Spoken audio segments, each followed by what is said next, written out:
La clase pasada, entonces, habíamos comenzado con flujo de calor. Habíamos visto, bueno, el calor tiene unidades de energía. eh, Se representa por la palabra, la letra H de heat, y tiene unidades de joule, ¿cierto? De energía. Se puede escribir como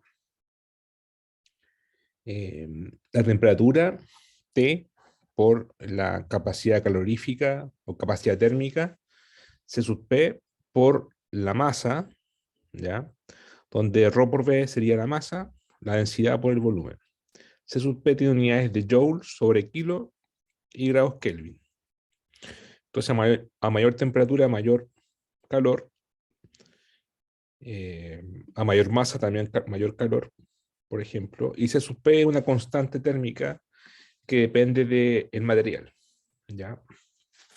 También se denota a veces el C sub P mayúscula cuando es para toda la masa. Este C sub P, como está escrito acá,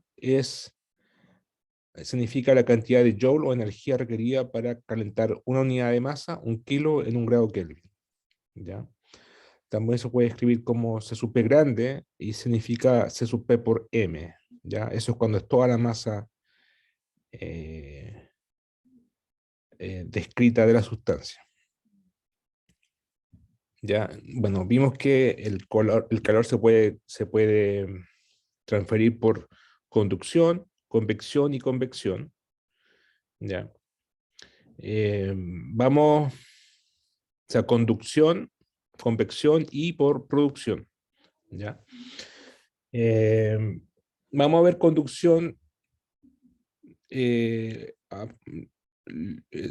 después, o sea, vamos a partir por producción termal primero. Habíamos visto un poco de eh, radiación nuclear, ¿ya? Vamos a profundizar un poco más en eso y después veríamos conducción y convección, que es un mecanismo bien eficiente de transferencia de calor, en el cual hay movimiento de masa, se transporta la masa que se calienta, toda la masa caliente que se mueve, transfiere calor, ¿ya? Es un mecanismo muy importante en la astenósfera, que se comporta como un fluido. Este sistema de convección se ve en el curso de mecánica de fluidos, ¿ya? Y, y vamos a ver algunos procesos adiabáticos también en la astenósfera en la parte final de este capítulo de calor, ¿ya? Entonces, habíamos comenzado con la parte de producción termal.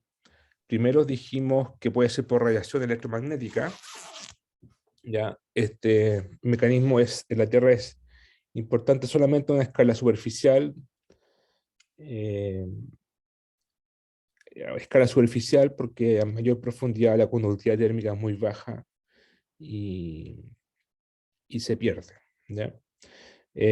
Otro mecanismo que es el calentamiento o producción de calor por la fricción de las fallas. Ustedes saben que en un plano de falla hay fricción, eso lo vimos en el capítulo anterior de fallamiento, y esa fricción produce calor también, y ese calor se irradia, transfiere calor hacia la superficie.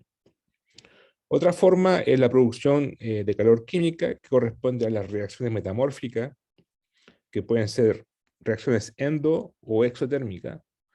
Endotérmica es cuando la temperatura baja, perdón, cuando aumenta, y exotérmica cuando decae, ¿ya? Se enfría el sistema. Eso es meramente un proceso metamórfico, un cambio de fase, ¿ya? De la roca. Ustedes saben que a diferentes presiones y temperaturas las rocas producen un metamorfismo, un cambio en su mineralogía, ¿cierto? Y eso también libera calor. Y el cuarto mecanismo, que es bien importante, es el decaimiento de elementos radioactivos, ¿ya? De eso habíamos hablado un poco. Eh, bueno, vimos la ecuación de conducción de calor de Fourier, ¿cierto? Que es Q igual menos K por el gradiente de temperatura, donde K era la conductividad térmica, y dedujimos la ecuación de, acá está, dedujimos la ecuación de difusión de calor, ¿ya? En donde está la variación del tiempo y la producción de calor puede ser cualquier fuente, ya sea radiogénica.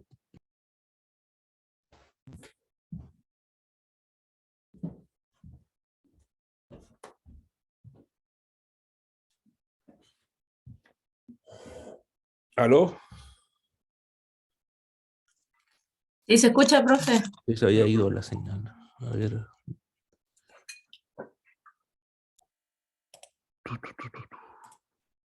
¿Se está grabando?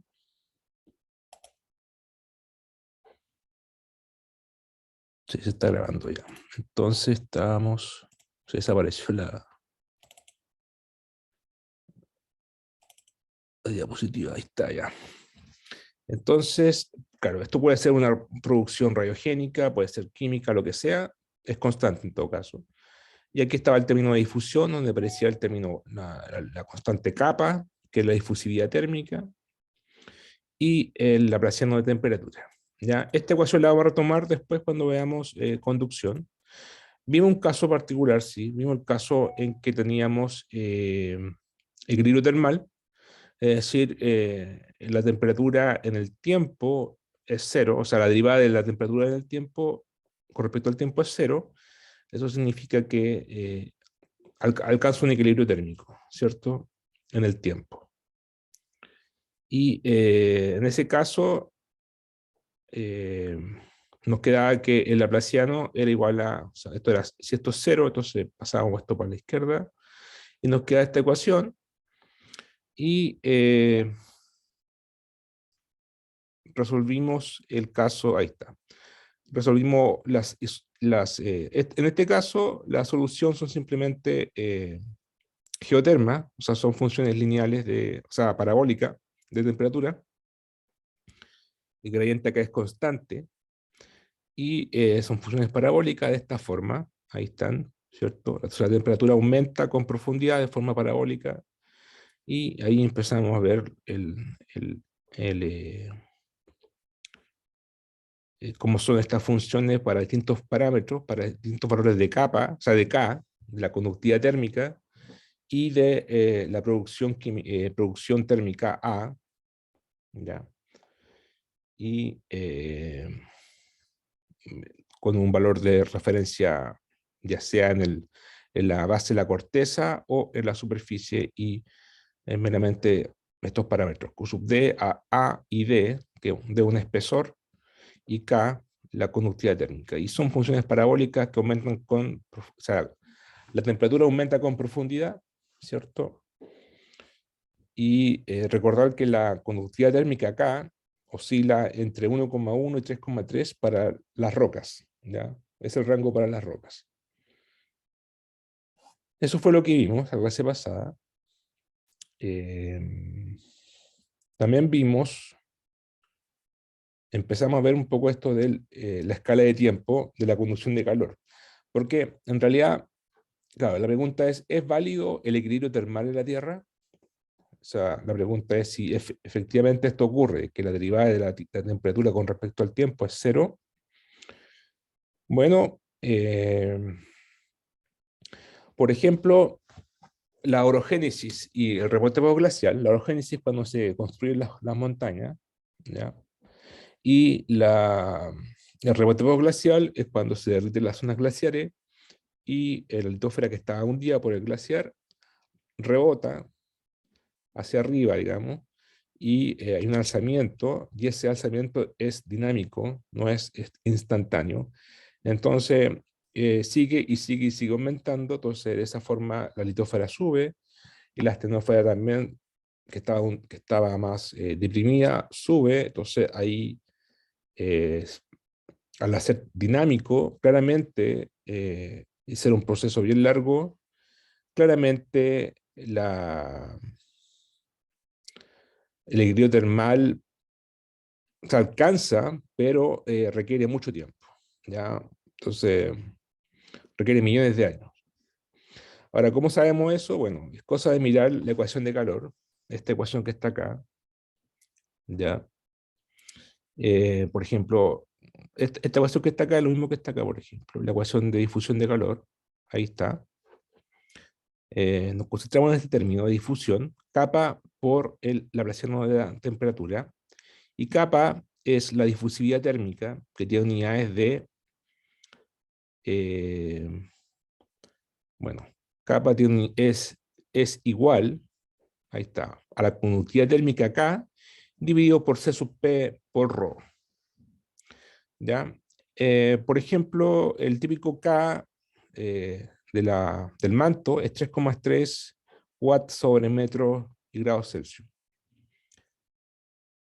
Y lo que daría con la densidad de 3,3 gramos por centímetro cúbico, nos daría un kappa del orden de 8,8 por 10 elevado a menos 7 metros cuadrados sobre segundo. Y esto es bastante pequeño, más que nada porque K es pequeño, ¿ya? Entonces, ustedes saben que las rocas no son buenas conductoras de calor. No son buenas, no es como un metal. Los metales son súper buenos conductores de calor, ¿cierto? Pero las rocas no. Bueno, el caso más extremo sería la madera, que es como un buen aislante de calor, ¿ya? Pero las rocas no. Entonces, transfiere calor, pero es súper bajo. Entonces, ¿qué pasa con esto? La constante kappa se hace pequeña. Recordad que kappa significa que es el significado de kappa, tiene unidades de metro cuadrado sobre segundo y representa la capacidad a la cual se transfiere calor en un área. Por ejemplo, si nos damos un tiempo característico tau, ¿ya? Entonces el área o el radio que va a cubrir de calor, o sea, que se va a difundir el calor, va a ser L igual a la raíz cuadrada de kappa por ese tau, por ese tiempo característico, ¿ya? O al revés. Si para cubrir un área de L cuadrado, se va a demorar un tiempo de L cuadrado dividido por kappa, ¿ya? Entonces, mientras que kappa sea más grande, sea mayor, se va a cubrir más área en el mismo tiempo. Eso es una buena difusión, ¿ya? Pero ya sabemos que kappa es del orden de 10 elevado a menos 8. Ahí está. 8 por 10 elevado a menos 7 metros cuadrados sobre segundo. En el manto. ¿Ya? En el manto terrestre. Y eso es bajo. ¿Ya? Entonces, por ejemplo, tomará varias decenas de millones de años transferir calor en una zona de subducción a 100 kilómetros de profundidad. O sea, si estamos con una litósfera de 100 kilómetros de profundidad, para transferir calor desde la base de la litósfera hacia arriba, va a tomar mucho, mucho tiempo, millones de años, decenas de millones de años. ¿Ya? Entonces, como toma mucho tiempo, esa aproximación de, de, de equilibrio térmico no es tan buena. ¿Ya? Esto es una referencia nomás, ¿ya? Esto tiene que ser corregido. ¿Ya? Entonces, esto no es tan buena esta aproximación. Eso es por una parte. Ahora, sabemos que en realidad el calor se transfiere mucho más rápido porque obviamente no todo se transfiere por conducción, ¿ya? Por ejemplo, sabemos que también se transfiere por convección o por radiación o por producción térmica. También una forma de advección también sería la fusión parcial, ¿cierto? O la instrucción de magma. Eso es un proceso de advección, porque hay movimiento de masa de sustancias. ¿Qué es lo que es eso de la fusión parcial? Bueno, la fusión parcial y la intrusión de magma, que son procesos de volcanismo, ¿cierto? De magmatismo, son importantes mecanismos de transporte de calor en la zona de subducción. ¿Qué son eso? Bueno, cuando la litósfera la litósfera que subduce, alcanza una cierta profundidad, típicamente de los 100 kilómetros, 150 kilómetros, a esa profundidad la presión y la temperatura es tal que se producen fusión parcial, ¿ya? ¿Qué significa eso? Que la roca ya no se comporta sólida y hay un cambio de fase, ¿ya? Por eso es fusión parcial, y es parcial porque no se transporta, no se transforma toda la roca en magma, sino que es una parte, un porcentaje, que se transforma en magma. Por eso es parcial, ¿ya? Y eso ocurre generalmente a unos 100, 150 kilómetros de profundidad, y como el ángulo de subducción es 30, 40, va a depender de cada lugar, se alcanza generalmente a una distancia de 200, 300 kilómetros de la fosa, y por eso, por esa razón los volcanes están a esa distancia de la fosa, ¿ya? 200 kilómetros de distancia. Obviamente esto va a depender del ángulo de subducción. Si el ángulo de subducción es más inclinado, el volcán se va a correr para acá. Lo importante es que la litosfera alcance la profundidad de los 100 y 150 kilómetros. Bueno, en ese lugar ocurre la fusión parcial porque la presión y temperatura es adecuada. Aquí tenemos un cuadro de temperatura y de profundidad, y acá de presión, ¿ya? Presión litostática. Entonces, la roca se comporta sólida si, si la temperatura no es tan alta a este rango de profundidad.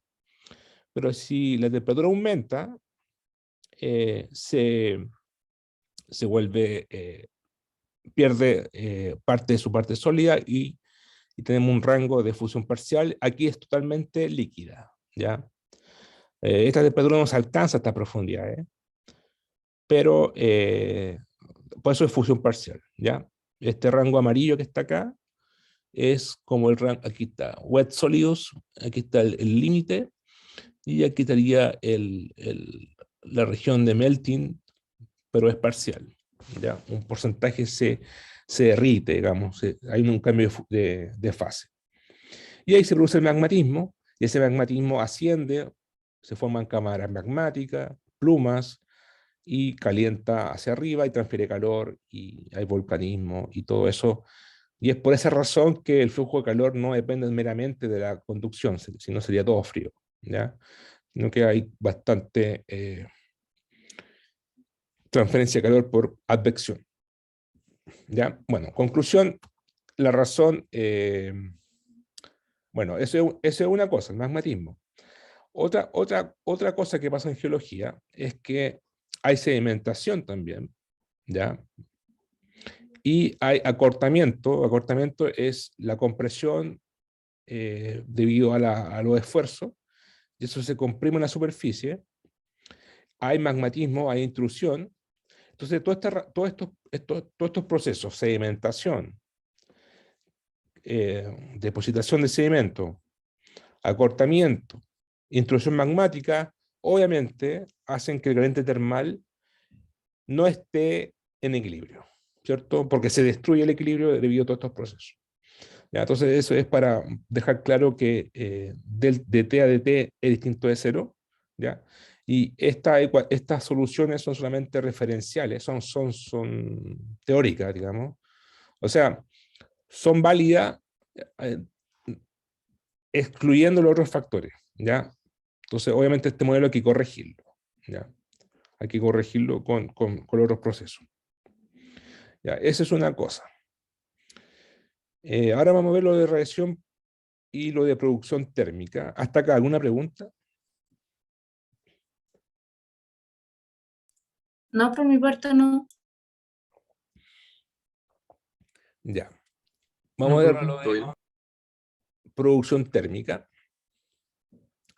Eh, bueno, como referencia, el flujo de calor en la superficie de la Tierra, en los continentes, vamos a separar entre los continentes y el océano, el flujo de calor en el continente es de 65 más menos 1,6 miliwatts por metro cuadrado. ¿Ya? Eso es principalmente eh, a la producción de isótopos radioactivos de uranio, torio y potasio. La corteza continental es mucho más rica en estos, la roca, el granito, ¿ya? Tiene mucho más componentes de uranio, torio y potasio. En el océano, el Q0, o sea, el flujo de calor, es mayor, ¿ya? Es de 100,1 más menos 2,2 miliwatts por metro cuadrado. Y sin embargo, bueno, la corteza en el océano sabemos que es mucho más delgada que en el continente, en promedio, ¿ya? De hecho, es un 5 veces más delgada en el océano, es constante además. Y el aporte entonces, de los isótopos radioactivos es poco porque la corteza oceánica es delgada, ¿ya? Entonces, la contribución de calor, de producción de calor, debido a la radiación de isótopos en la corteza oceánica, de hecho es muy despreciable, es un 2%, ¿ya? Y entonces lo que implica que la fuente de calor es más profunda, ¿ya? Probablemente corrientes de convección que transfieren calor hacia el fondo del mar. Ya, pero tengan estos números en mente. En el continente QC es 65 miliwatts por metro cuadrado y en el continente 101. ¿Ya? Ahora, si hacemos el cálculo de toda la Tierra, QT, o QT, bueno, aquí QT también, sería el calor total en el continente más el calor total en el océano. Tendríamos que multiplicar el calor por el área, ¿cierto? El área del continente por QC y el área del océano por el QO. El área del continente es de 2 por 10 elevado a 8 kilómetros cuadrados y en el océano es de 3,1 por 10 elevado a 8. ¿Ya? O sea, por eso tenemos 3 quintos de agua, o sea, de océano, y 2 quintos de tierra. Eso en superficie. O sea, si se mide la parte superficial. Bueno, si hacemos esta multiplicación, QC está acá, 65, y QO 101, nos queda que el QC es 1,3 10 elevado a 13 watts y el QO es 3,13 10 elevado a 13 watts. Y el Q total es 4,43 10 elevado a 13 watts. ¿Ya? Este sería el flujo total de toda la Tierra. Ahora, si lo normalizamos, lo corregimos por el área, o sea, lo promediamos por el área total de la Tierra, que sería A sub C más A sub O, nos da que el flujo promedio, ¿ya?, es 87 miliwatts por metro cuadrado. Ese sería el flujo, la superficie de Tierra, el área sería 5,1 y el flujo promedio de la Tierra es 87 miliwatts por metro cuadrado. Ya, entonces, este mapa que lo pueden bajar gratis de sitio web del Davis et al 2013, se puede bajar una grilla de calor, de flujo de calor, y ahí están los valores de calor en todo el planeta.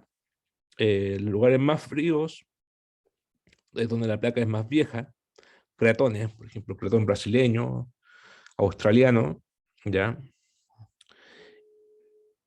Y lugares más calientes o de mayor flujo de calor son las dorsales oceánicas, donde el centro de expansión se está formando corteza nueva, está hay magmatismo que asciende, ¿cierto? Esos son las dorsales oceánicas. ¿Ya? Entonces aquí, si se dan cuenta, los valores oscilan entre 0 y 131. ¿Ya? En el océano dijimos 101 y en el continente 65. Ya que está concuerda con los valores que se muestran acá en el mapa, y el promedio mundial es 87 miliwatts sobre metro cuadrado. Bien.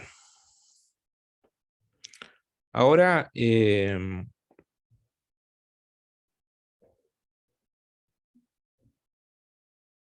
ahora veamos la parte de producción. Generación de calor debido al decaimiento de elementos radioactivos.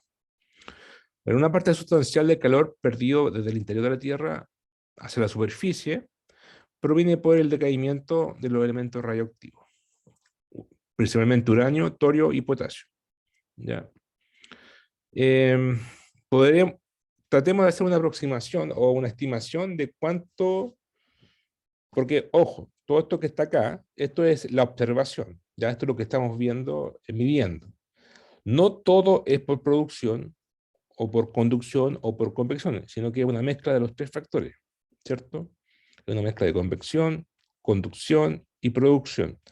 Entonces tratemos de cuantificar la componente solamente de producción, ¿ya? Producción de calor, que principalmente va a ser bueno, por una parte, la parte volcánica va a ser por cambios de fase, producción, cambios químicos, pero también a nivel macro va a ser por producción por decaimiento de elementos radioactivos, ¿ya? Por el decaimiento de los isótopos radioactivos de uranio, torio y potasio. Entonces tratemos de estimar más o menos cuánto es su aporte, ¿ya? Entonces, bueno, una primera aproximación sería que ese calor es igual a H, que sería el calor total de la Tierra dividido por la masa. Bueno, eso es demasiado, o sea, el calor total, el flujo volumétrico total dividido por la masa, ya, toda la masa de la Tierra, 5,97 por 10 a la 24 kilos.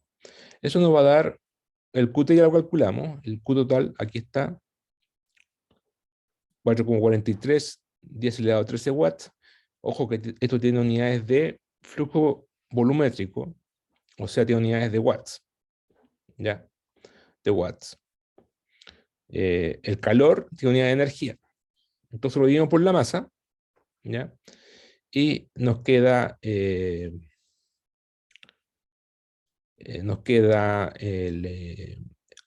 QT dividido por MT, nos queda la masa de la Tierra es 5,97, nos queda un calor de 7,42 por 10 a la menos 12 watts sobre kilo, ¿ya? Esa es la producción de los elementos radioactivos.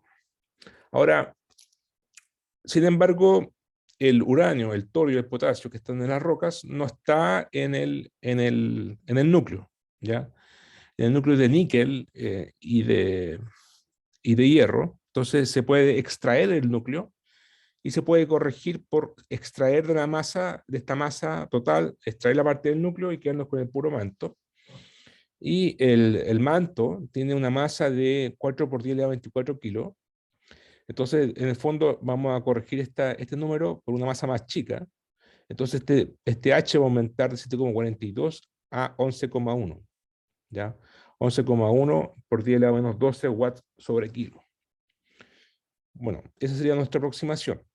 Sin embargo, hay que seguir corrigiendo esto porque el flujo de calor en el continente es el que tiene realmente los isótopos radioactivos. Eso ya lo dijimos, ¿cierto? En la roca granítica. Entonces, tendríamos que de alguna forma ponderar el calor continental, el flujo continental, que es 65, ¿cierto? El continente es 65 y en el océano es 101. Entonces, bueno, el flujo de calor continental promedio es de 65 más o menos 1,6 miliwatts sobre metro cuadrado, de los cuales 37 miliwatts por metro cuadrado son el resultado de producción radiogénica. Este es un dato que se sabe gracias a lo geoquímico. Entonces, de estos 65, 37 son el resultado de producción radiogénica. Entonces, los 28 miliwatts restantes se atribuyen al calentamiento basal de la litosfera continental por convección del manto. ¿Ya? Entonces sería como convección, la diferencia, ¿cierto? Esto es por producción radiogénica y esto es por convección de estos 65. Entonces, si hacemos el cálculo si ahora calculamos todo lo que no es claro, lo que no es producción radiogénica del continente, en la Tierra completa, sería los 28, ¿ya? Dividido por el flujo oceánico, que tampoco es radiogénico, más 65. O sea, esto es una fracción, ¿cierto? Estos 28 dividido por los 65 más 101 del océano, todo esto no es radiogénico, ¿ya? Esa es la razón no radiogénica. Entonces, que un 17% del flujo superficial. ¿ya? Entonces, la diferencia, el 83%, sí es radiogénico. Entonces, esto 11,1 que calculamos acá, lo corregimos por 0,83, que sería 1 menos el 0,17 de acá, y este 11,1 por 0,83 se reduce a 0,83. Ya estamos haciendo una aproximación nomás, ¿ya? Entonces, este 11,1 se reduce a 9,22 por 10 a la menos 12 watts sobre kilo. Ahora, eso es por la parte de...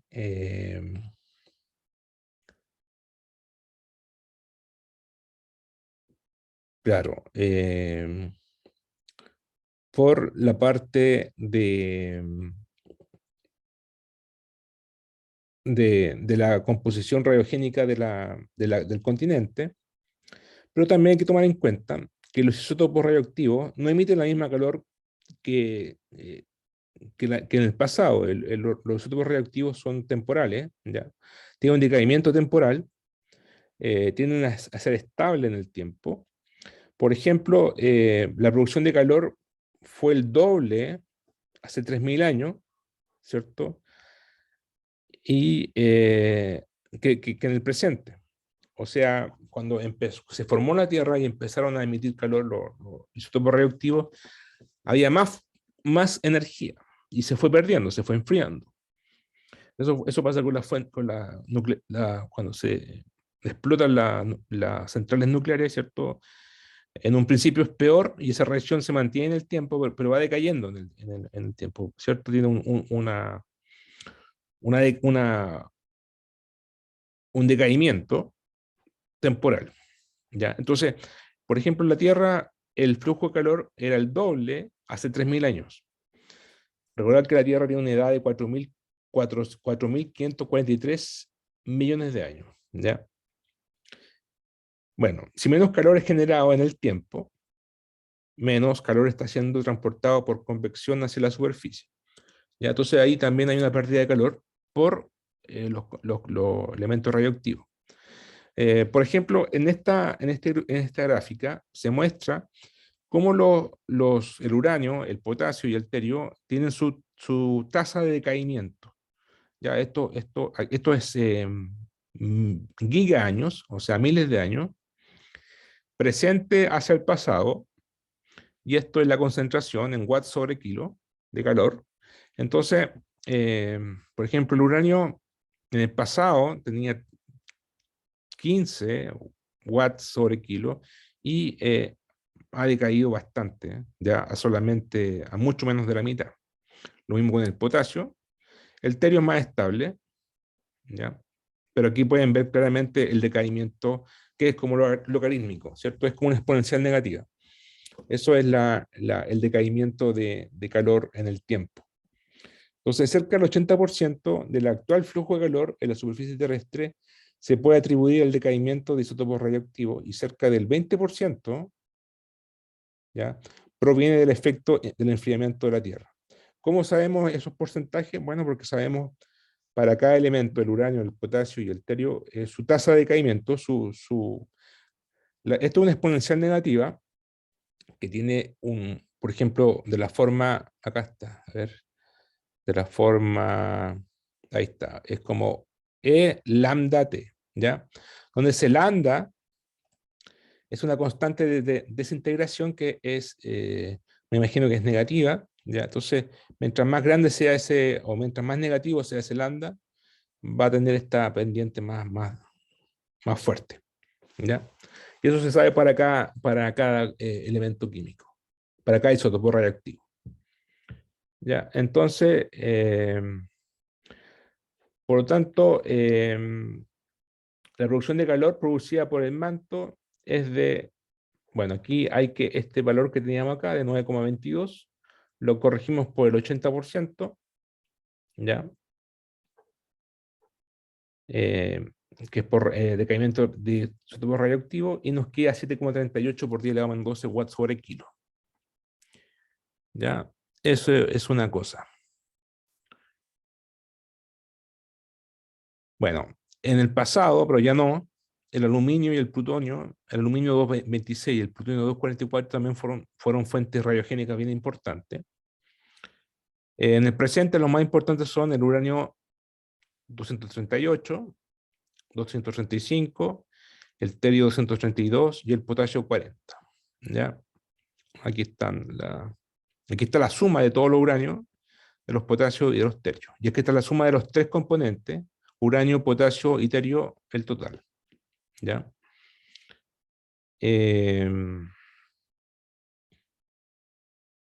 Ahí está. La generación de calor radiactivo para estos elementos de la Tierra es la siguiente. Uranio 9,8 por 10 a la menos 5 watts sobre kilo. El más importante. El torio 2,6 por 10 a la menos 5. Y potasio 3,5 por 10 a la menos 9. ¿Ya? Aquí se muestra una tabla de las componentes de los isótopos radioactivos para las rocas. ¿Ya? Aquí es más fácil entender el peso que tiene cada roca, o al revés. Cada roca de la Tierra, cuánto contiene, qué concentración tiene por peso de uranio, de torio, de potasio, y el calor que produce cada una. ¿Ya? Bueno, aquí también se dan los valores y la generación de calor promedio radiogénica. Por ejemplo, el granito tiene mayor generación interna de calor que las rocas ígneas, máficas, y la generación de calor del manto no empobrecido muy baja. ¿Ya? Por ejemplo, granito, columna 1, tiene uranio 4, terio 15, potasio 3,5, versus peroidita, ¿ya? Peroidita es la roca típica del manto, que tiene apenas 0,006 uranio, terio tiene 0,04 y potasio 0,01. Bastante menos. Esto es el manto, esto es la corteza continental, esto es la corteza oceánica, también es mucho menor que el granito. Entonces, claramente aquí se ve que en el continente es donde está la riqueza radiogénica, y en el océano y en el manto, que son rocas máficas de alto magnesio, hay muy poca contribución radiogénica. ¿Ya? Sin embargo, el calor observado es mayor en el océano que en el continente, y eso es principalmente a la convección, ¿ya? A las corrientes de la convección de magmatismo, no por producción radiogénica. En el continente sí es importante la producción radiogénica, como se muestra por el granito, ¿cierto? Que tiene estas concentraciones muy altas de uranio, terio, potasio y de calor, aquí 3,9, 4,1, 3 versus 0,8 o 0,06, nada en el manto. ¿Ya? Entonces, el manto es bien pobre, el manto oceánico es bien pobre en la parte radiogénica, pero es muy rico en la parte, o sea, produce calor por convección, por magmatismo, por flujo de corrientes mantélicas de fusión parcial, de magma, de roca fundida. ¿Ya? Entonces eso es para que tenerlo claro, ¿ya? Que en el continente es bien importante la producción radiogénica y no tanto en el océano. ¿Ya? El calor generado por estos isótopos radioactivos, medido en el presente, puede usarse para calcular el cálculo. Claro, uno puede estimar el calor en el pasado por producción térmica usando una técnica geocronológica, ¿ya? Que es, por ejemplo, hace un tiempo t, medido hacia atrás. Si queremos ver cuánto era la producción de calor en un tiempo t hacia atrás, bueno, lo que se puede hacer es tomar eh, la, la constante de desintegración lambda, que nos dice que, por ejemplo, un elemento radioactivo tenía en el pasado un factor de E exponencial de lambda por T más abundante que en el presente. ¿ya? Entonces, donde P corresponde, o la ecuación P igual P0 por E lambda T, ¿cierto? Donde P corresponde al número de átomos de un cuerpo. Esa es la ley geocronológica que nos dice que esto en el fondo, ¿ya? Esta gráfica, ¿ya? Y cada lambda va a ser distinto para cada elemento radioactivo. Para uranio, para potasio, para torio, va a tener un distinto lambda, ¿ya? Entonces, con esas técnicas geocronológicas, ¿ya? Que se puede hacer estas tablas, ¿ya? Y ahí se puede estimar las componentes de uranio 238, 235, del torio y del potasio en el pasado. En el presente, por ejemplo, es 1, ¿ya? La referencia. Miramos hacia atrás, entonces hace 500 millones de años era 1,08, y hace 3500 era 1,71. ¿Ya? Entonces aquí se dan cuenta cómo decae en el tiempo la concentración de uranio. 238. Aquí fíjense en el uranio 235. Antes era 29,9, mucho más que ahora. ¿Ya? Entonces tiene un decremento bastante rápido el uranio 235. Bueno, aquí hay eso del modelo A y B, son distintos modelos son técnicas de distintas composiciones químicas que hacen, son modelos geoquímicos, ¿ya? No me pregunten a mí, no. Hay un curso o había un curso de geoquímica, creo que en geología, y son modelos distintos nomás, y estiman distintos valores, pero si se dan cuenta, no son muy distintos. Por ejemplo, 1,13, 1,17, ya en total, de todo esto, lo hacen con un promedio ponderado, se pesan las contribuciones de cada uno y hacen un promedio ponderado, y son bastante parecidos, ¿ya? Pero lo relevante aquí es ver cómo el uranio 135 decae en el tiempo, ¿ya? Bueno, igual son 3.500 millones de años, ¿ya? Bueno, así son los planetas, tienen un decaimiento, un enfriamiento. Eh, Entiendo yo que hasta las estrellas, los soles se enfrían y tienen un decaimiento de elementos radioactivos y finalmente se mueren, ¿cierto? Se mueren las estrellas y se convierte en un agujero negro. Bueno, lo mismo pasa con la Tierra, se apaga, ¿ya? Como Marte, por ejemplo, se apaga y pierde su calor y se enfría, ¿ya? Bueno, se cree que la Tierra está en su vida media, actualmente, estamos en el medio, en la mitad de la vida de la Tierra. O sea, de la Tierra tiene 4.500 millones de años, le quedan todavía 4.500 millones de años más, ¿ya? Bueno, eso es la parte de producción química, ¿ya? Es bastante descriptiva, y ahora viene la parte más cuantitativa, que es la de conducción. ¿Alguna pregunta?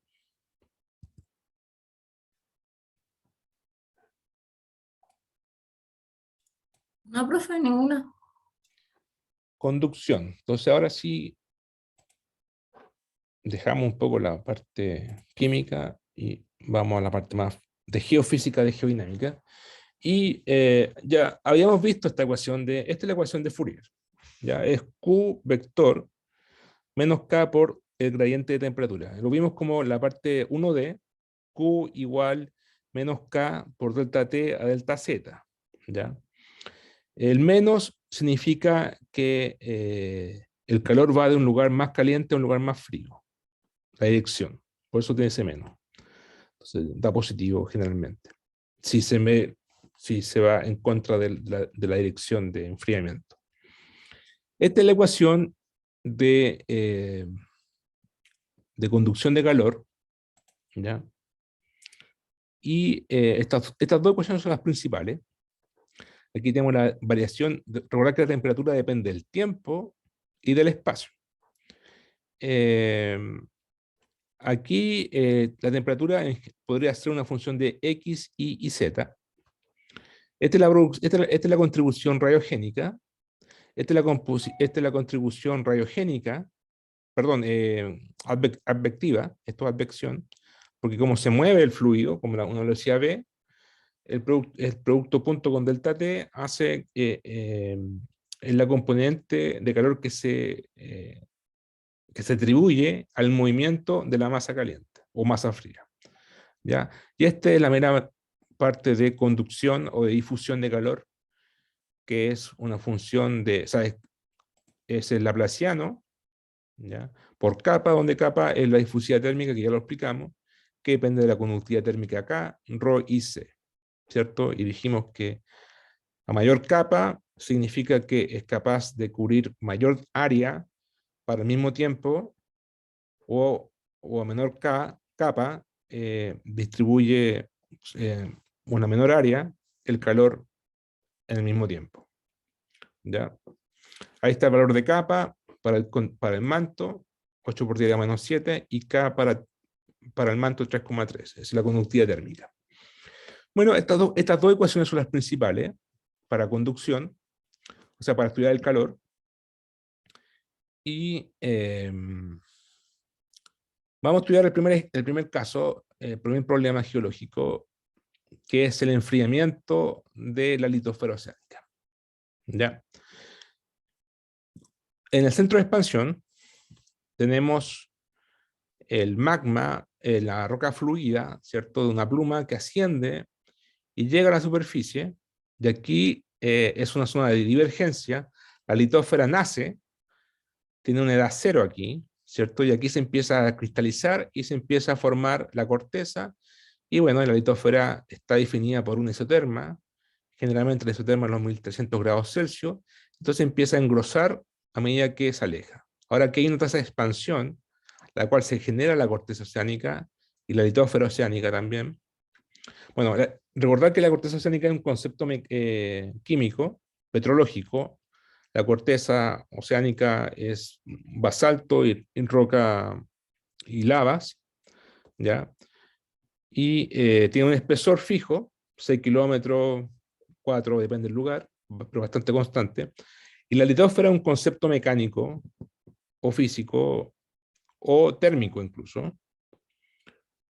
Se habla de es un concepto termomecánico, porque la litosfera, la base de la litosfera no es un cambio de fase o un cambio de roca, sino que es un cambio de comportamiento mecánico, que es un cambio de comportamiento de roca bastante rígida a dúctil.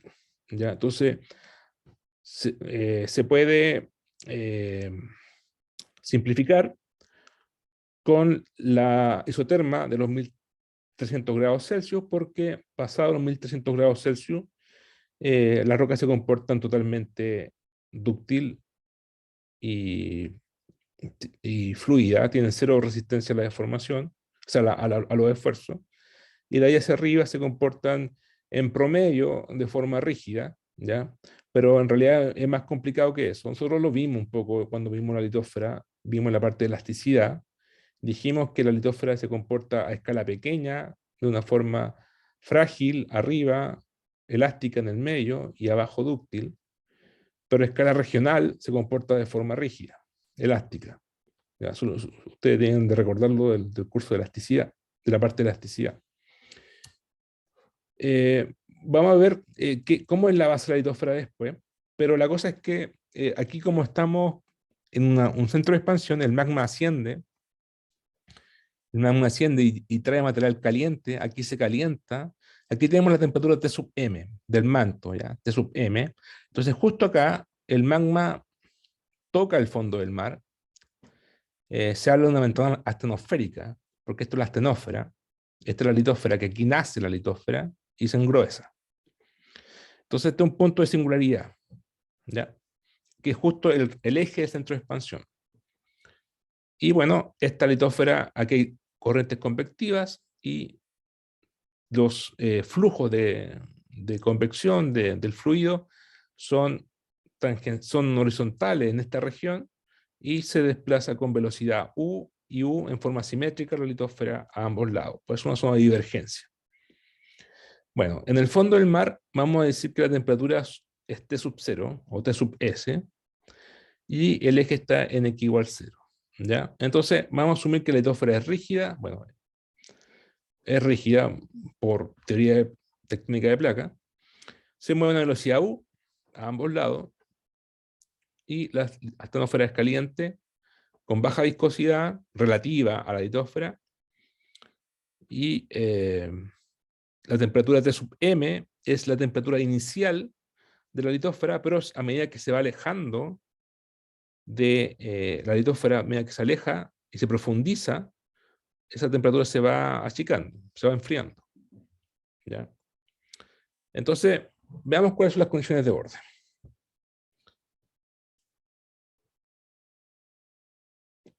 Bueno, este es ya antes de explicar la figura 2, de esta figura 1 se puede deducir lo siguiente. La temperatura en Z igual 0 para cualquier tiempo, Z igual 0 es igual 0, ¿ya? Y es el fondo del mar. Entonces, es como estar acá, acá, acá en el fondo del mar. Temperatura del fondo del mar para cualquier tiempo, T sub 0. ¿Ya?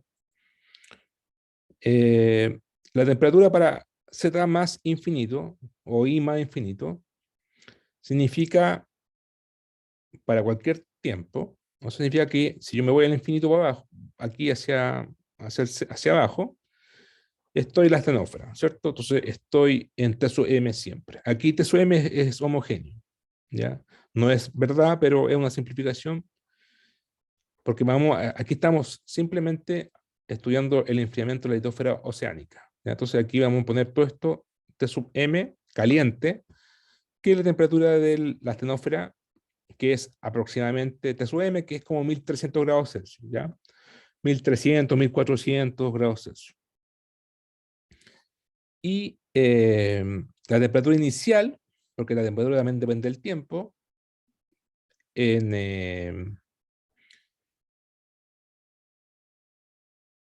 independiente del Z, es T sub M. ¿Por qué? Porque aquí, aquí está, viene el magma, ¿cierto? Viene la pluma, llega acá y aquí nace en T igual 0, nace la litosfera y tiene la temperatura caliente de la astenósfera, T sub M. ¿Ya? Entonces, esto es antes de 0, por eso este diagrama es como 0 menos, o sea, antes de que llegue el magma hacia el fondo del mar, tengo una temperatura T sub 1 que va a ser como T sub 0. Perdón, bueno, estos T sub 1 y T sub 0 no son los mejores números, pero va a ser como la temperatura de el T sub S de acá. Ya voy a corregir estos T sub 1 que confundo. Llega acá, antes que llegue el magma, pum, llega el magma y instantáneamente se calienta a T sub M. Este T sub 0 es T sub M. ¿Por qué se calienta T sub M? Porque llegó el magma, ¿cierto?, al fondo del mar, arriba, y calentó el fondo del mar con la temperatura del magma astenosférico. Y luego se empieza a alejar con velocidad la litosfera y se empieza a enfriar, ¿cierto? Como el magma cuando nace acá, y después se empieza a enfriar, a enfriar, a enfriar, y la temperatura empieza a caer, ¿ya? A caer. Ya, esto yo sé que confunde un poco, pero lo importante es que aquí llega el magma con temperatura de sub M, siempre en el fondo del mar la temperatura es T sub S, que es la temperatura 0, pero la roca que estaba acá y que se empieza a profundizar a medida que se empieza a envejecer con el tiempo, con la distancia, porque se va moviendo, ¿cierto? Se empieza a enfriar, ¿cierto? De hecho, mientras más lejos esté yo del centro de expansión, va a estar más fría, ¿cierto? Y más, va a ser más vieja, ¿ya? Bueno, este modelo lo vamos a resolver mañana, el clase de mañana, y se resuelve, al resolver esta ecuación de calor en 2 dimensiones. Lo vamos a resolver en 2 dimensiones y en tiempo, ¿ya? O sea, con dependencia temporal y de X y de Z. ¿Ya? Así que mañana vamos a terminar este problema de conducción. Ya, pues, si no tienen algún comentario o pregunta, Profe, ¿me escucha, cierto? ¿sí? Es que tengo una pregunta, pero no respecto a la materia, sino respecto a la tarea. Lo que pasa es que estoy atrapada en la interpolación. No puedo, no me sale la interpolación, no puedo interpolar. Yo saqué los perfiles, las coordenadas de Ujú. cada perfil trazado Ya. y guardé los datos de las flexuras por cada perfil, pero no me deja interpolar. Me dice que los datos, por ejemplo, de un perfil de la flexura de uno, Ujú. me dice son más grandes que las coordenadas, entonces no sé cómo hacerlo. Bueno, esto es un problema computacional. A ver. Eh, o sea, tú tienes, no sé, 5 perfiles, me imagino, ¿cierto? Sí, 5 perfiles y, y y 5 cinco azar. perfiles horizontales, sí. Ya. Eh, o sea, primero que nada tienes que fijar, bueno, esto es un problema computacional, ¿cierto? Entonces, ya, aquí tienes que cerrar bien el dominio. Ya. Y tienes que, lo importante aquí, o sea, lo que tienes que fijarte es que, por ejemplo, todas tengan, o sea, todas estas líneas verticales, por ejemplo, todas partan en el mismo punto I0 y todas terminan en el mismo punto I1. Ya. Y las horizontales todas partan en X0 y todas terminan en X1. ¿Ya? Y lo otro generalmente que pide MATLAB es que tengan los mismos números de puntos. Algo así te dice, ¿no? Un mensaje de error. Sí, me sale con el de la flexura, con los datos de la flexura. Por ejemplo, si tú quieres interpolar todas las verticales, por ejemplo, eh,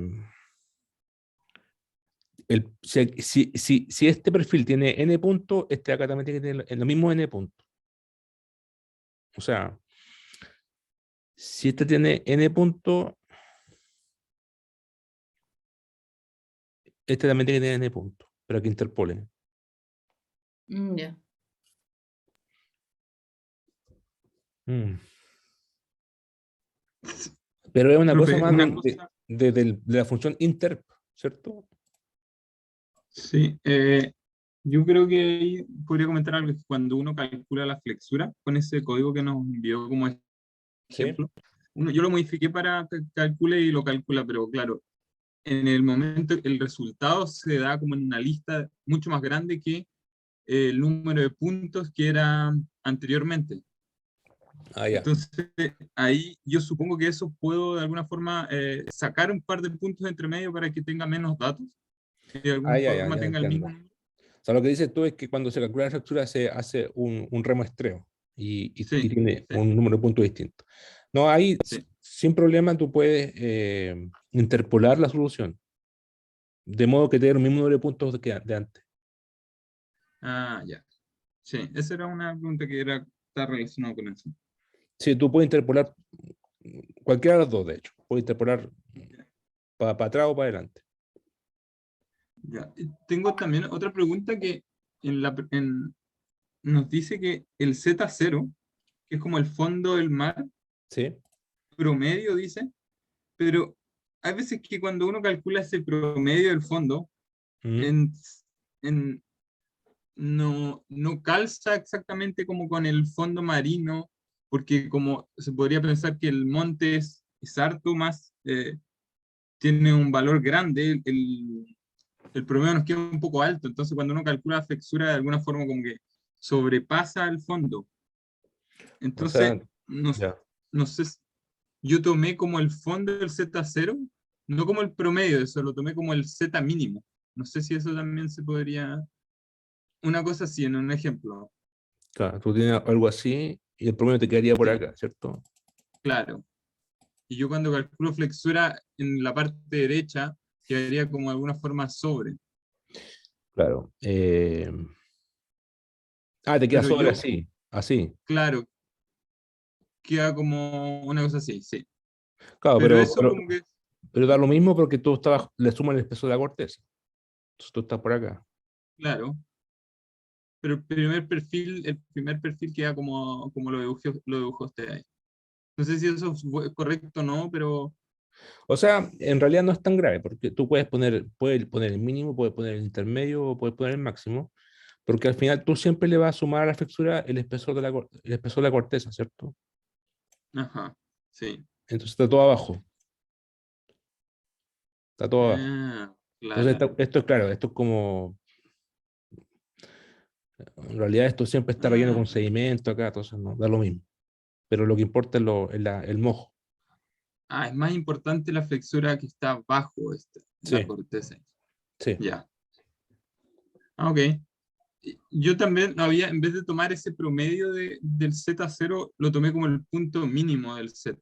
De alguna forma queda un poco desplazado, no sé, entonces eso sí, al parecer es mejor tomarlo como promedio. Yo lo tomé como ahí, punto mínimo de Z. Ahí, Yo creo que la una diferencia cosa son así. como un kilómetro, ¿no? Claro, sí podría ser como un kilómetro menos incluso, Da lo puede ser mismo. menos. Yo creo que da lo mismo. Ya, No se ya, ok. nota, de hecho, los perfiles, eso del Z mínimo. Sí, es ¿Cómo no se que nota? era un No detalle sé, que sí. cuando uno saca la flexura no se nota. La distancia es tan chiquitita que no, la flexura se ve igual, como si uno hubiera puesto el promedio. Eh, Ya. no, no exactamente, pero Que claro, depende del Simón. depende Depende de del los Simón. Y perfiles. la escala. Sí. Pero da lo mismo. O sea, pueden poner el Ya, promedio o el mínimo. ya. Sí, no, y con respecto a eso, la flexura, eso de los puntos es importante como para reducir el número de puntos, porque son muchísimos. Entonces, eso era una duda que también la tenía mi compañero.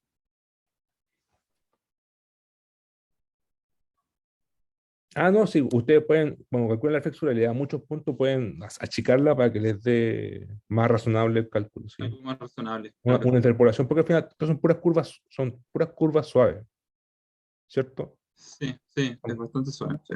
son curvas suaves, entonces ustedes pueden tomar menos puntos, interpolarla para achicarle la densidad de puntos, sí, sin, Ajá, sin problema, sí. ya. Sí, yo estoy en esa parte, la última parte estoy ahí para tratando de hacer la interpolación. Sí, de hecho yo tampoco podía el tema de hacerla, por eso le había preguntado. Pero ¿se entendió ahora? O sea, la Sí. flexura la puedes achicar, o sea, la densidad de puntos la puedes achicar. Lo importante es mantener siempre el punto inicial y el punto final consistente, porque si no, no, Claro. se va a fallar la interpolación. Ya, entonces si no, porque va a tirar, va a verse feo, no va a salir como una interpolación buena.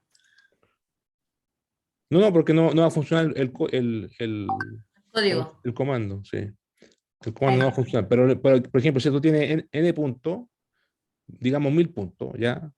Pueden bajarlo a 20 puntos, no sé, o a 30, ¿ya? Pueden hacerlo cada, qué sé yo, cada varios kilómetros, hartos kilómetros entre medio, Claro.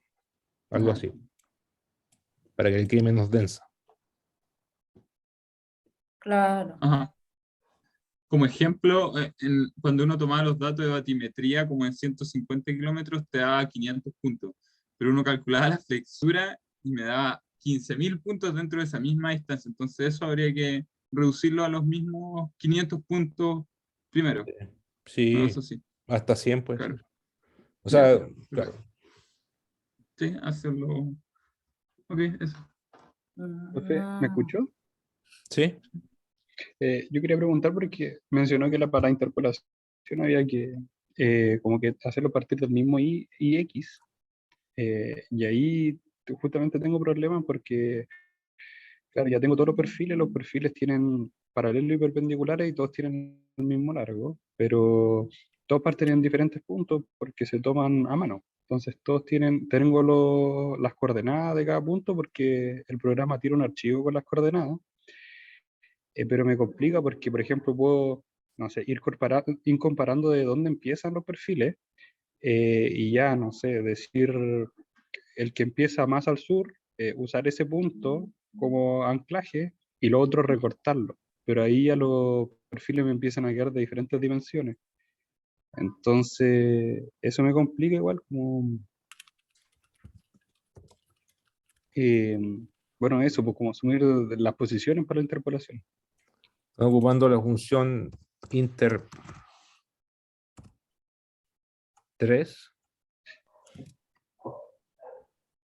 Era la función...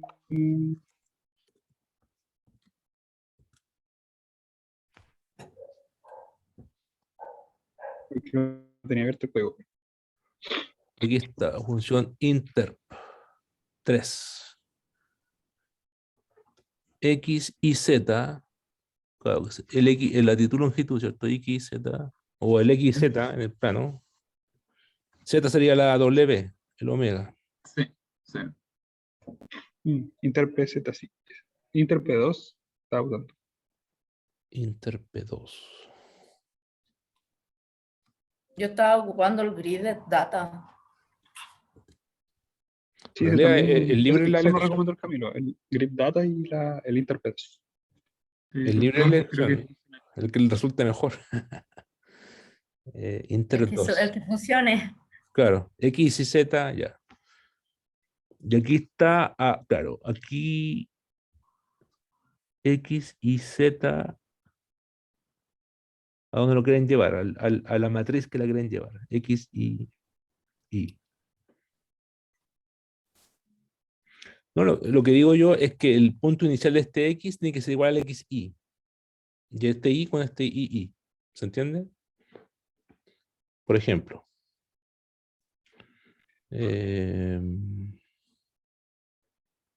¿Dónde es la pizarra?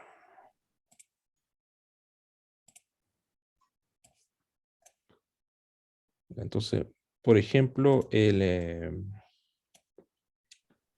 si ustedes tienen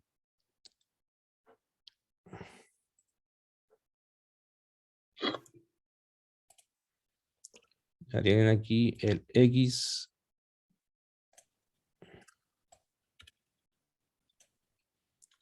me deja dibujar.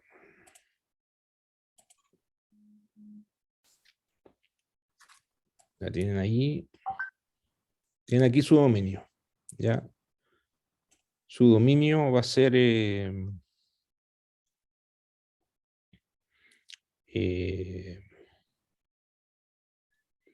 tienen tienen su lo que tienen que hacer, bueno, aquí ya es arte, ¿eh? O sea, no es arte, pero es programación, ¿no?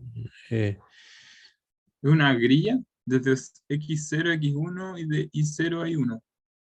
Claro, van a tener una grilla aquí de X0 a X1. Ujú. Es que, profe, esa era mi pregunta igual, porque si yo hago una grilla con las dimensiones de los perfiles, Ya, que son te quedan estándar, o corridos. por lo menos a mí me salen un estándar, Te quedan corridos, ¿cómo? eso. Te quedan corridos. Claro, o sea, Te si queda un hago punto una más grilla acá y y otro lo meto más como acá, así. artificialmente a la grilla, no habría problema, pero en realidad eso no está bien como, como Porque por coordenada, porque tienen diferentes coordenadas. porque los pinchaste, por eso. Sí, pues, porque son, claro, Pero elegí a mano. aproxímalo para que te quede todo cuadrado. Ya. Bueno, igual, Mm. ya, sí, ahí voy a tratar. Pero claro, ese era mi problema. Entonces no importa como que sea tan preciso con No, coordenadas. en los bordes aquí, si hay un error de 1 kilómetro, o sea, un error, no va a afectar mucho, pero si hay hay un desfase, yo diría yo. Esa es la palabra correcta. Hay un desfase de 1 kilómetro y tú lo tiras para acá abajo, no pasa nada, ¿no? Si tú lo haces cuadrado para que o sea, rectangular, para que te quede rectangular, por un desfase de. No afecta nada. Está bien. De hecho, puede, sí. Si no es imposible. Si no es Y que igual imposible yo tomé con interpolar. otra forma los perfiles también, así que habría que volver a sacarlo.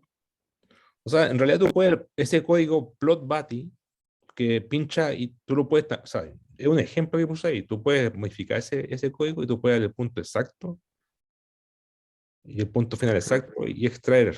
Pum. Se puede hacer. Ujú. Claro, no, yo lo hice a mano.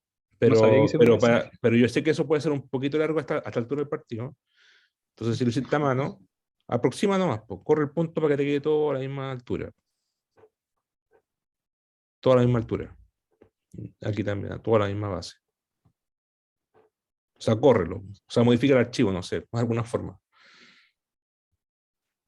Profe, también una pregunta un poco ahí de apreciación técnica. Usted nos pide 150 kilómetros de perfil, de distancia, pero hay veces que el monte es bastante pequeño al medio ¿Ya? y la gran mayoría de esta grilla al final quedaría como extremadamente amplia. No sé si eso es Ah, útil o porque tengo que tomar un espacio muy grande para que cubrir esa distancia. Entonces como que me quedaría esta grilla muy grande. No sé si... sí, bueno, ahí todo depende del Simón, ¿cierto? Claro, si escogieron un Simón chiquitito, claro, lo que dices tú va a tener mucho espacio irrelevante. Sí.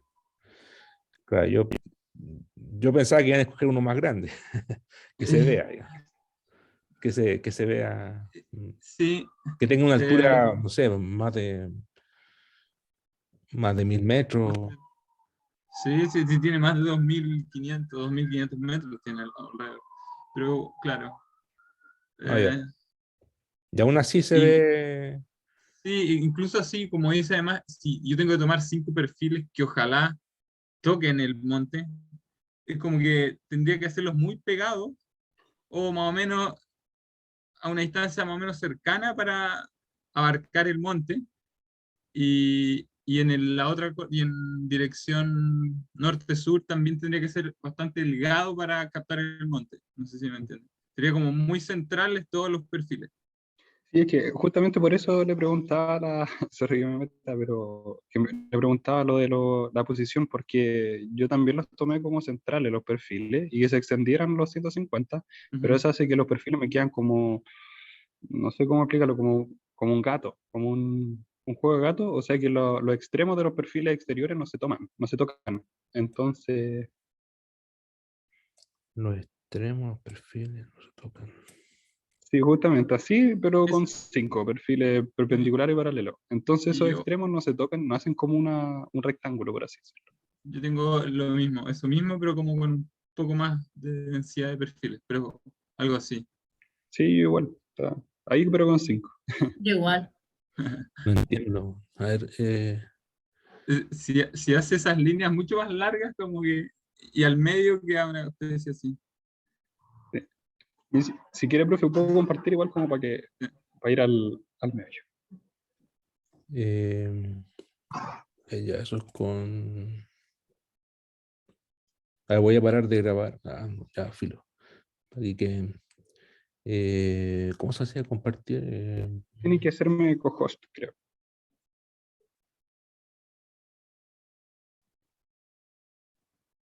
Y eso era en tanto tiempo.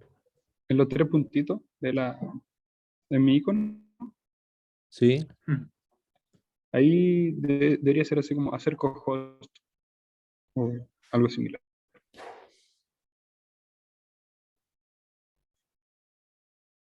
voy a dejar de compartir pantalla. Ya, ahora sí. Eh,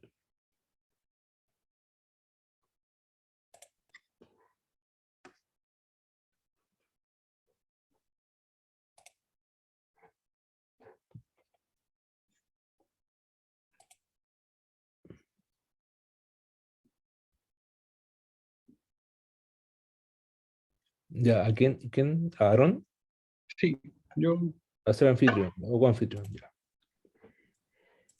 Profe, mientras Laron comparte, le puedo preguntar, sería mucho pedirle que extendiera unos días el plazo. Lo que pasa es que a mí y al Hernán nos pusieron 3 controles el viernes y tenemos terreno mañana, entonces no sé si alcanza a terminar el informe. ¿Para cuándo es Y no la pensé tarea? que, ¿Para el viernes? para el viernes, y no pensé que la interpolación nos fuera a costar más tiempo. Ya, ya voy a dejarla para el lunes. Mañana me Ya, acuerdo. gracias. Mañana me Sí, acuerdo en la porque clase. Se me va a olvidar. ya, Ya. referencia. Gracias, profe, de verdad, Ya, porque no pensé que iba a alcanzar, no contaba con que me pusieran nos pusieran tres cosas el viernes. ya, 5, Simón. Pero, ¿cuál era el ancho del Simón? El ancho del mío es... Como 10 kilómetros.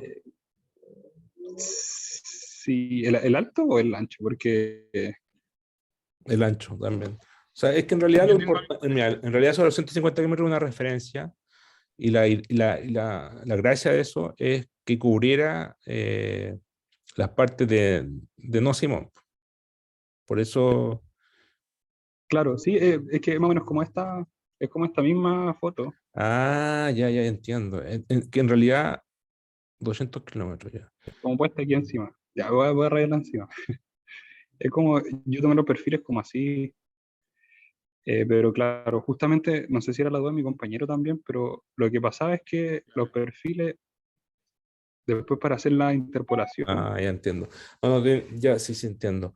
No, ahí lo que hay que hacer es que los dos de extrema izquierda y extrema derecha estén en los bordes y los extremas superiores y extremas superiores estén en los bordes. Y listo. nada, ya voy a tener O que sea, hay que volver a... distarlo en el fondo. Hay que distarlo. Ajá. Ya, Independiente que queden tan afuera del monte, como que igual hay que abarcar un área Sí, en todo caso suficiente. van a ser bastante con flexura cero. Claro. Eh, Pero ahí En ese podemos caso, tomar profe, o la 150, otra forma, 150. la otra forma sería hacer, en vez de 150, hacerlo más angosto. o igual estaba pensando que, como dice, al menos 5 perfiles podríamos simplemente, y para no volver a hacer esto, porque el volver a tomar los perfiles igual es rehacer las partes anteriores, pero podríamos como tomar otros perfiles como auxiliares así, aproximadamente, que se darían 4 También más. eso sería una forma, Ya, y claro. es usarlos como por así decirlo, como los Sí, extremos de la interpolación, claro, o de claro, los esa sería extremos. una forma. Ya. La otra forma sería achicar el área. Eso. Pero bien. Ujú. cualquiera de las Como dos, o sea, aquí, hasta aquí. esa es la gracia, que esto es modelación. Entonces, es como, hay varias formas de hacerlo. Y en eso consiste también el aprendizaje Claro.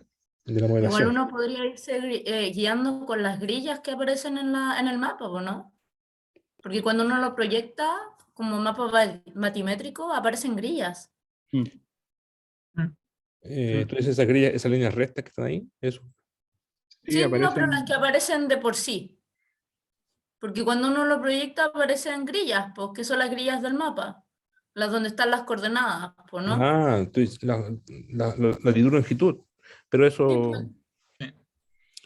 uno podría guiarse tirando los perfiles de los mapas con eso, pues, ah, eh, para que quede como todo así como, pero desgraciadamente no todas las grillas van a cortar el perfil, pues. Va, o sea, el perfil, el monte es que tampoco te submarino. puede quedar muy claro, estas pero dicen eso va a que depender de la forma en que se protea. Claro. Porque esos valores de latitud y longitud van a estar espaciados según el programa que esté ocupando y la escala que esté ocupando. Puede ser también, pero, Van a quedar muy lejanos. pero si ahí queda, por ejemplo, ahí mismo, ¿cuánto? Eso tiene 150 kilómetros de ancho y de alto, ¿no? como 200, un poquito. Bueno, y yo dije al menos 150, ¿no? Ujú. Sí. Bueno, si lo hacen en 150 me va a quedar bien. Lo importante es que quede centrado el Simón, obviamente. Ujú. Ya. Hay varias formas de hacerlo. Entonces, como les decía, achicar el área o poner los perfiles auxiliares a los bordes. Cualquiera de las Mm. dos sirve. Ya. Sí. Profe, ahí con Sí. el tiempo se logra, yo creo. Pero por mi apreciación, yo creo que achicando el área quedaría mejor porque tendríamos Sí, más sí, información quedaría acerca mejor. de la flexura.